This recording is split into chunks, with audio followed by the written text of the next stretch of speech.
If you're going to go into crime, what makes more sense to you? To launch cyber attacks? Because anybody with a little bit of ingenuity and know-how and access to the dark web can do this. AI does most of the work for you anyway. So are you going to launch cyber attacks and extort people for money? Or are you going to go get a machine gun and walk into a bank? I don't know if you saw, but OpenAI's latest results, basically it hacked Hugging Face right. in order to pass a test that it was given. Like what has the least risk and the best chance of winning, right? It's cyber attacks, and that's why cybercrime right now is the fastest growing crime on earth, but also one of the fastest growing businesses on earth. Just the cost of cybercrime alone, dark web cybercrime, has surpassed $12 trillion a year, which makes it the third largest economy on earth.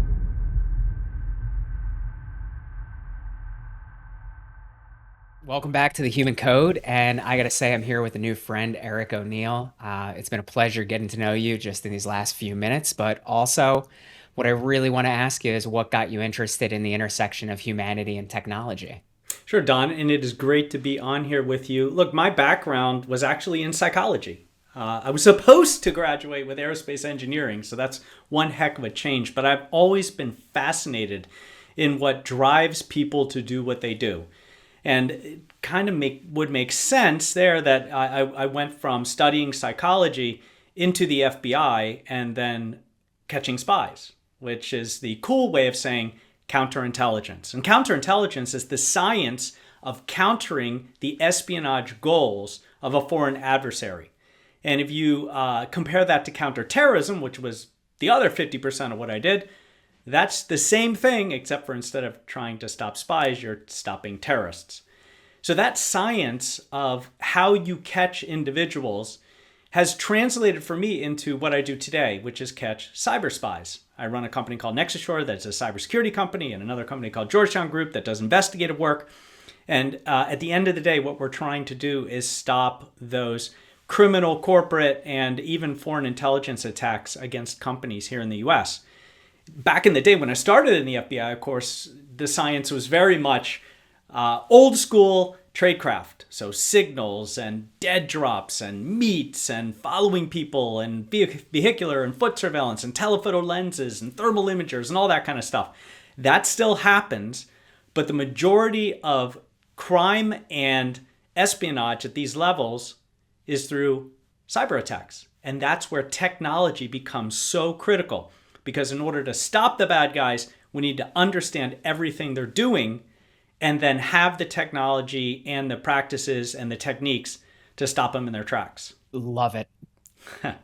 There's so many directions that I could take this right now, and I'm just really enjoying the idea of, you kind of hinted at this, right? Like counterintelligence used to be following people around, kind of like looking for the signal drops, seeing where people are at. But now it sounds like counterintelligence is more of an external entity trying to act upon the companies themselves in that cyber crime relationship. So you may have an employee who doesn't understand that they're part of that spy network. You may have systems that are in place that are supposed to be thwarting this, but at the same time, they're kind of like letting them through the back door. Yes, certainly. Of sorts. So what has changed, I guess, in the ways that spies and, foreign actors are trying to play in companies or elsewhere then? Yeah, definitely. Well, just sticking with spies. Back in the day, right? Yeah. If you were a Russian military intelligence officer working for the GRU, let's say, one thing that they did is they would come to DC and they would have diplomatic cover, and they were pretending they were the third, Secretary of Agriculture working out of the embassy, but really they were spies. And the whole game was they didn't want us to know they were spies, and they wanted to operate in the clear, in the dark, where we couldn't see them or we didn't know they were spies. And one thing that they would do is go to bars. Now, this is back when everybody actually worked in an office or a government facility. And they would go to bars near government facilities and wait for the government people to come out with their badges clipped to their shirts, right? Showing who they were and who they worked for. So that's the target of opportunity. That were, at noon, going out to a bar instead of going somewhere for lunch and getting their 3 martini lunch, right? And part of that was they'd become drinking buddies. And then after a while, after weeks of this, and they develop a friendship, that intelligence officer would say, hey, could you just help me? Because, I work for the embassy and I'm going to get sent home. I just need something to show them that, that this work I'm doing in trade is going to work. Could you just give me like this kind of document or a phone list or something small and innocuous, right? Which is still a crime.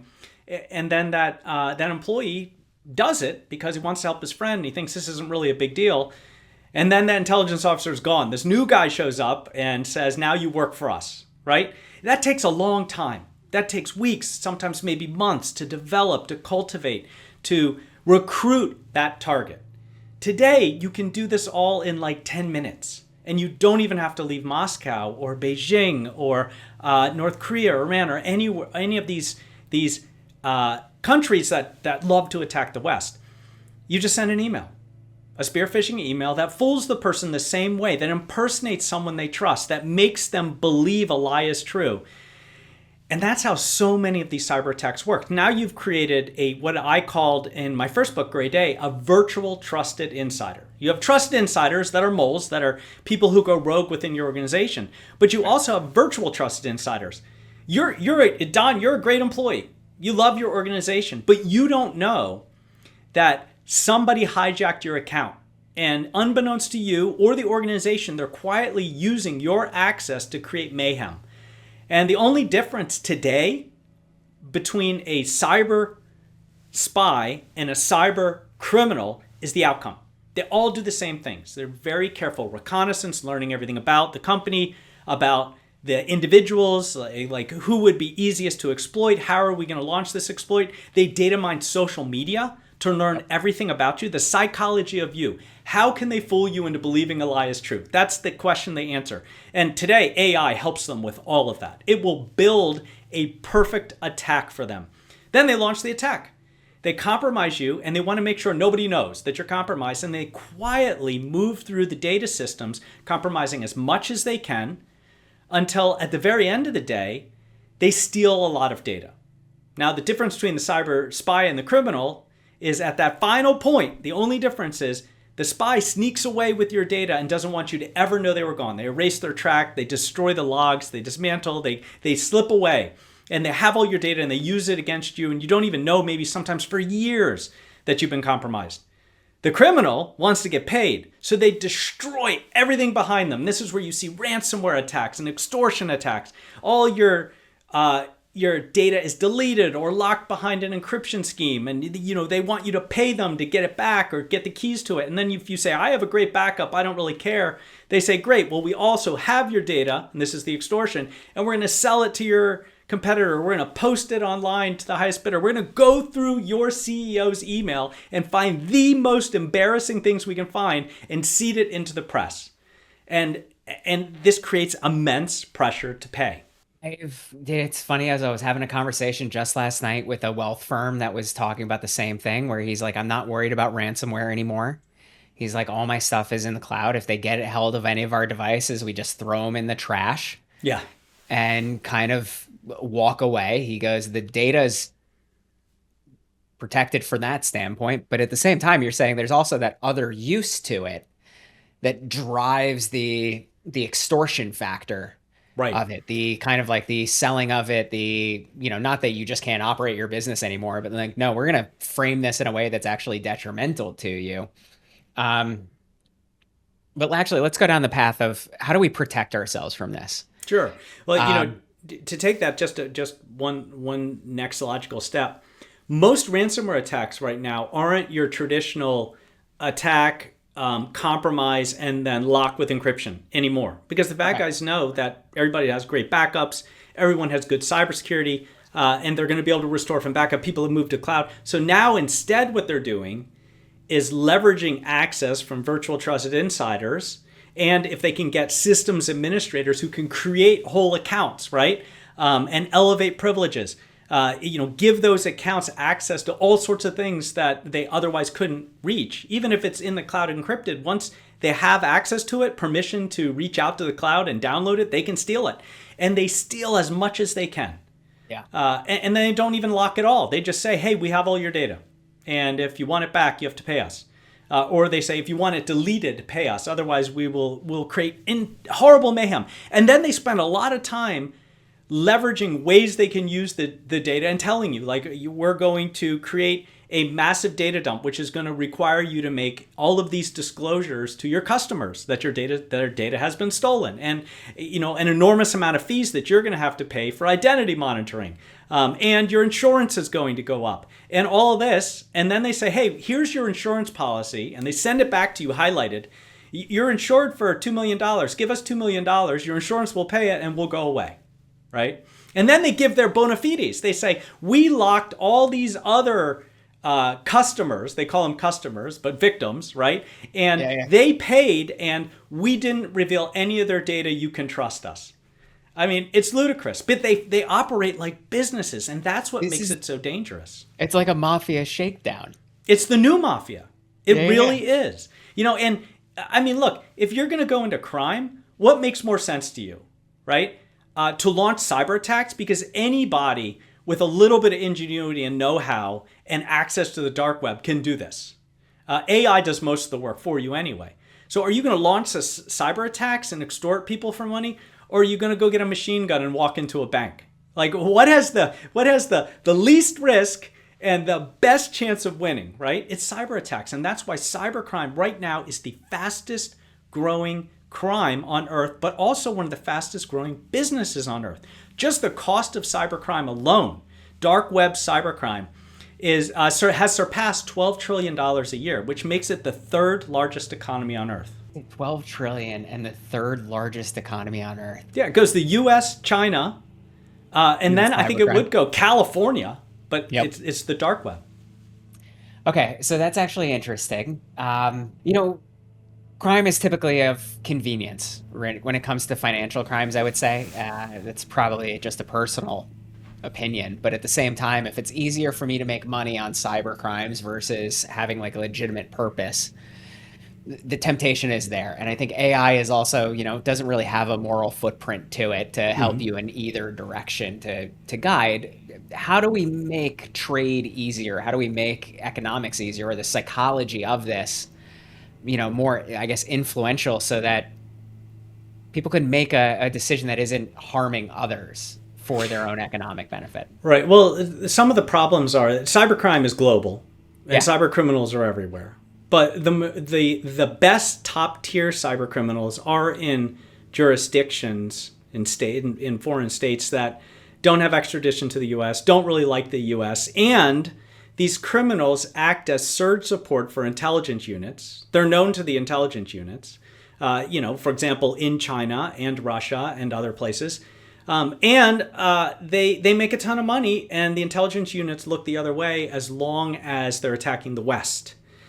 So they're going to continue because they're going to make way more money doing that than they could getting a computer engineering job or a programming job or working for a government entity. The top tier cybercrime groups, the large sophisticated ones, what I call cybercrime syndicates, they hire intelligence officers to come work for them.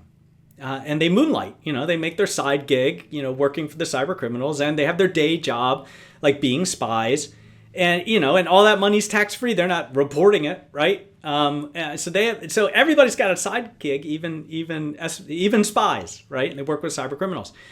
So there's really no incentive to stop the cyber criminals doing this other than to dry up the dark web. So if we really want to stop them, what we have to do is make sure they don't win. That's what we have to do. That's the whole foundation for my thought leadership. It's the whole foundation for the books I write. It's why I come on podcasts like yours. It's why I talk about this all the time on stage all over the world. If we can all get really good at not falling for this stuff, because 99% of it is just someone falling for something that they should not fall for, right? Then we dry it up because they don't get paid unless they win. So every time we beat them, they don't get paid. And that's really the goal. The problem is that most people are uninformed, don't understand, trust what they see on the internet, believe that the lie is true, and they get caught up on this. Now, cybersecurity, that's where we really are doing yeoman's work to try to beat them at their own game, to help organizations be stronger against this human threat, which is the top tier threat. So there you're using technology and it's AI based, right? It's the whole basis for the new company I spin up, where you're using AI to fight AI. So the adversary is using it, right, to find easy ways in, to find targets in your company or in the environment that are going to be best fooled by the impersonation or confidence scheme attack, to scan networks to look for vulnerabilities that were unpatched, and all of this.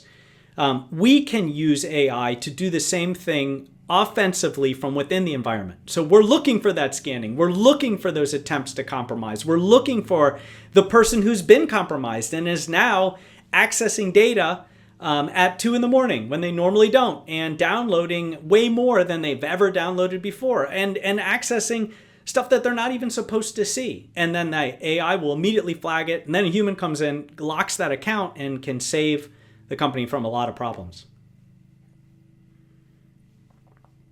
You've hit on a number of things here as far as the challenges of cybersecurity, right? Like, and there's the technical side of it, stopping machines from getting in, right? Like the zero trust architectures that we can all implement. And then additionally, having agents inside of your four walls, that becomes even more important for every asset that you have, not just from a rogue nation state actor kind of like in there, a rogue actor itself, but for the agent being rogue in its own entity as well. Because I don't know if you saw, but OpenAI's latest results, basically it hacked Hugging Face Right. in order to pass a test that it was given. And so alignment is a challenge in that space. But let's talk about the idea of like, what can a business do that's looking to just set the foundation for, being aware of these cyber attacks that they could be facing? Because like you said, like most of us are just not even on the forefront of the understanding what the scope is that you're describing.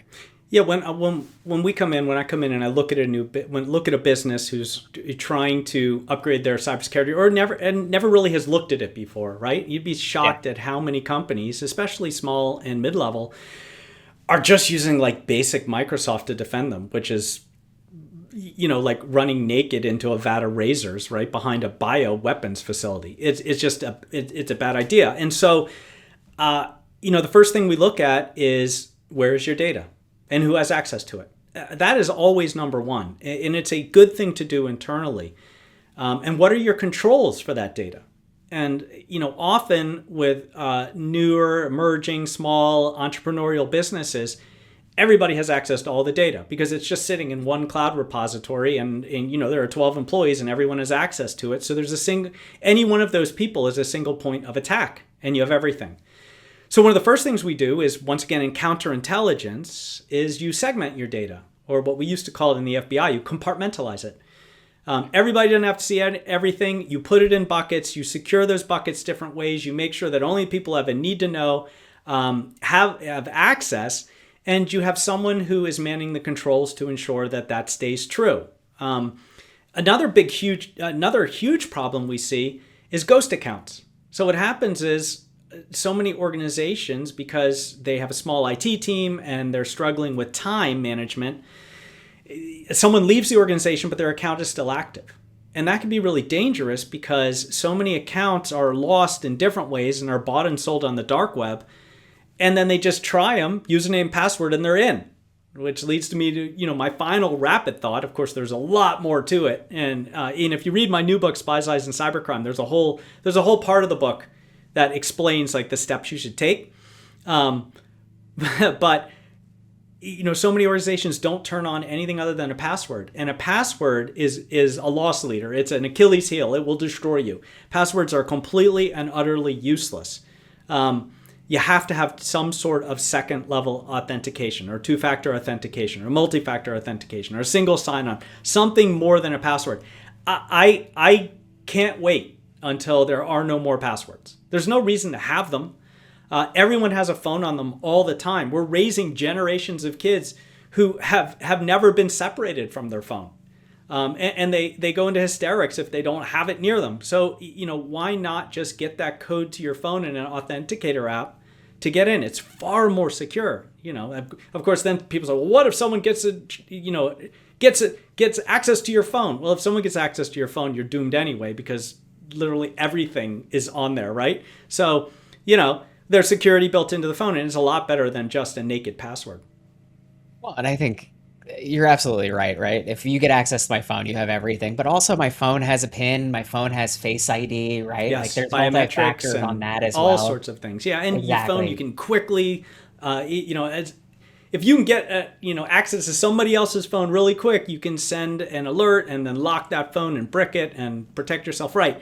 So, yes, I think we should get rid of passwords. I'm 100% with you. I find passwords to be the bane of my existence, and even in my password manager, asking me for my Right. password is a pain, right? Like, what a troubling sign. What's the question I'm not asking you? Like, there's probably so much depth to the understanding that you have that we haven't touched on yet, and I'm just curious what's running around in your head at this moment. Yeah, well, one thing that I always do like to talk about is that there are solutions for these things. Yes.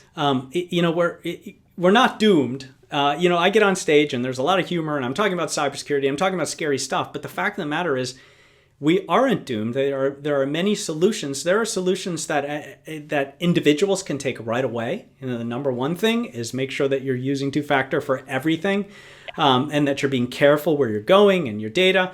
There was just a beach city like near Myrtle Beach, that lost $545,000, to a basic vendor attack.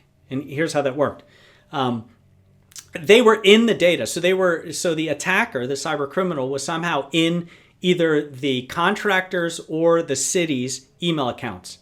And they were lurking and watching until a big payment was going to be made. They intercepted that payment, deleted the emails, and then changed the payment information.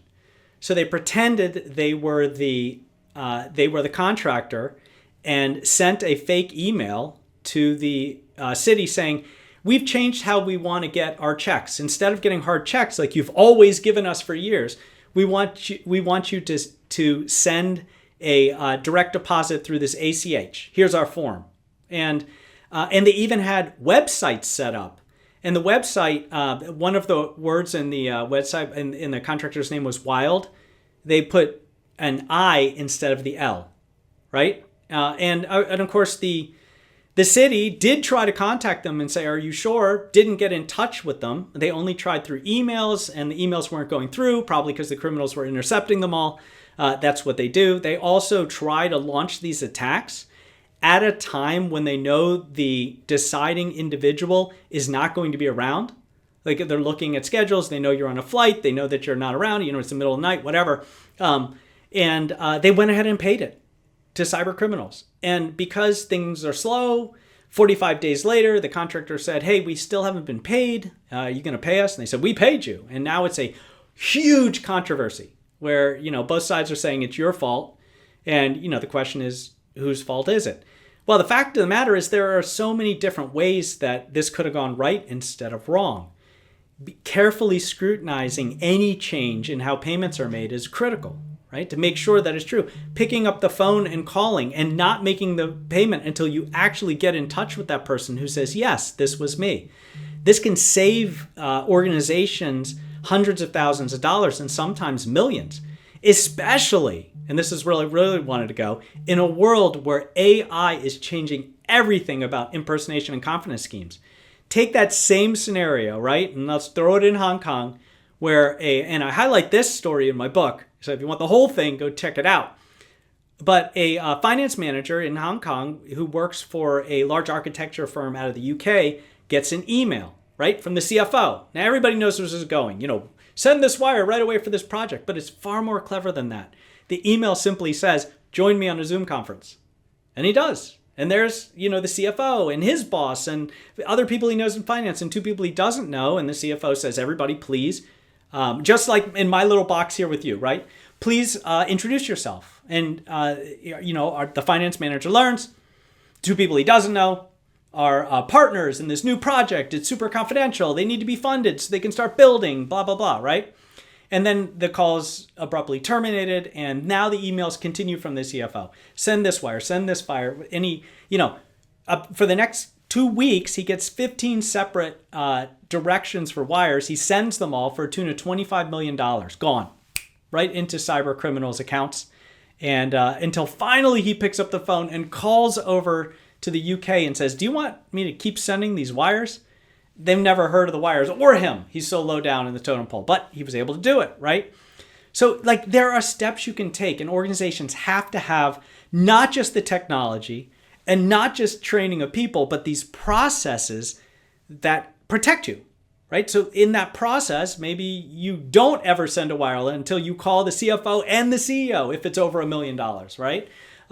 Things like that can save you. Turning on these low-hanging fruit protections like two-factor authentication, segmenting your data, making sure that only the people who have a need to know are accessing the most critical information. Here's another AI story. This is a good one. This company decides they're turning on AI for all their employees, right? We're going to use, and I think it was Microsoft Copilot. We're turning it on for everybody. But they turned it on before they actually did an analysis of their data. That's where I would come in and look at all the data and say, hey, you know, everybody has access to stuff. Like people over here have access to HR files and people over here have access to finance files, and this is bad. Don't turn on AI until you get this sorted. But they just turned it on. And then they sent out an email to everybody, like, try it. Like, it can help you. It's going to make us more efficient. It's going to make us faster. And one of these executives decides, yeah, I'm going to do it. And he asks the AI to return a mention of every single place, every document in the company where his name appears. And it does. Like all sorts of stuff, memos he's written, all sorts of stuff. And then he looks at one document and it gets him really worried. It's a plan. It's an impending plan to lay off a reduction in force, right? And his name is right at the top. And so, you know, he's an experienced executive. He doesn't go to HR. He calls an employment lawyer. And then the employment lawyer calls everybody on the list for the reduction of force. And now they've got this huge wrongful termination claim that they have to sort through and fight and hire lawyers and deal with. And, you know, everybody's trying to negotiate settlements. And it was a huge mess when, you know, if they had just protected repositories of information from the AI agent's access, they would have been safe. We tell stories like that to our clients all the time. Yeah. It is one of those things that like you're asking a tool to do something and it's going to be really helpful to everybody that it comes across. And if it has access, it's going to share it. It's not going to think twice. So make sure that you do have that segmentation of data. And then additionally, like even using tools inside of your four walls, know that like even if you phrase it in a certain way, it may actually go and do something that you didn't intend to. Right.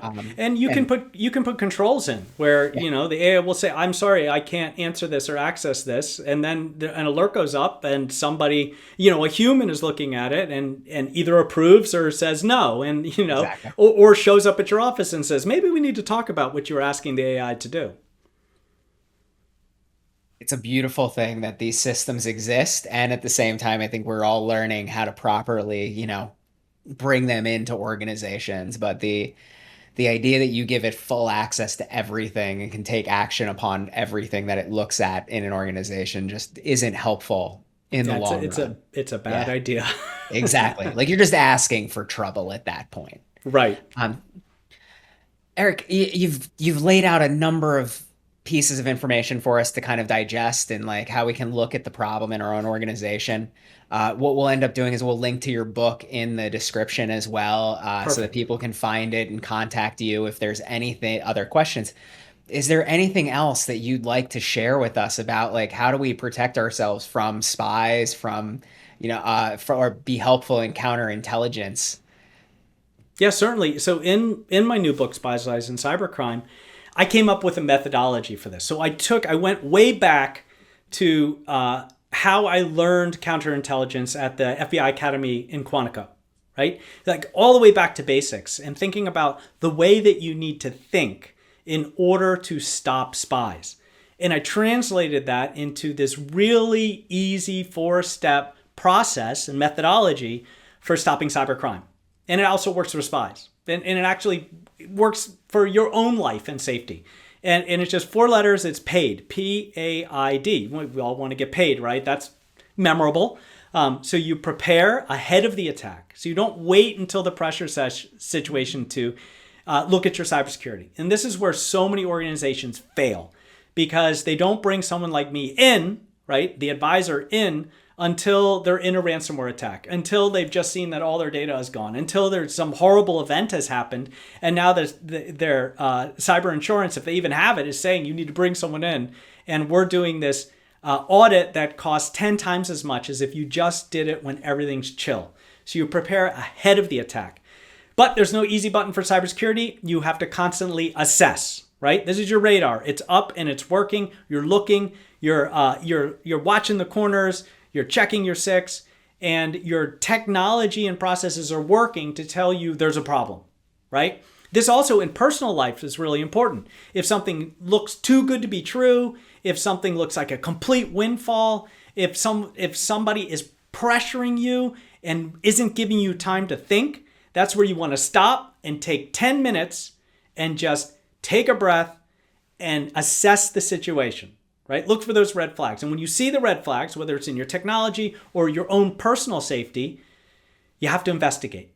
So prepare, assess, investigate. And that's where you put your spy hunter hat on and you get out there and you look for the clues. You examine, you make the phone calls, you go do research, you look online, you hang up the phone and say, I'll get back to you. I don't care if you're saying you're the IRS or the president of the United States, like I need time, right? You don't fall for the pressure. And you investigate, and 99% of the time you're going to find that it was fake.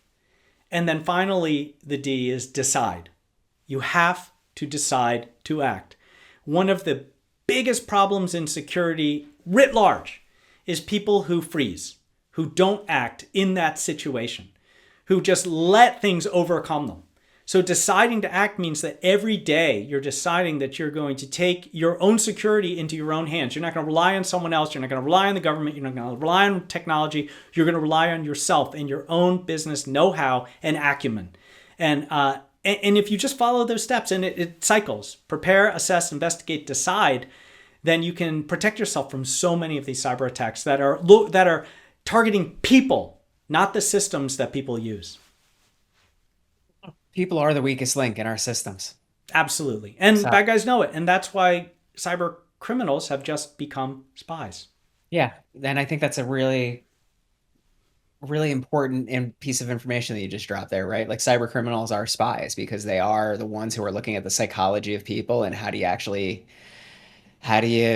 break that person so that you can get the information that you need. So Eric, thank you so much for sharing all your knowledge and wisdom with us today. I really appreciate that you've been able to get it out there for us. And so we will leave a link to all of your information in the description so that people can get a hold of you if they need anything, but also so we can all pick up the book. Really appreciate it. Spies, Lies, and Cybercrime. Sounds like a thriller, and at the same time, I'm sure it's packed with information just like you've shared this afternoon. So thank you again, Eric. You're welcome, Don. I hope people check out the book and enjoy it, and thanks for the time on the podcast. All good.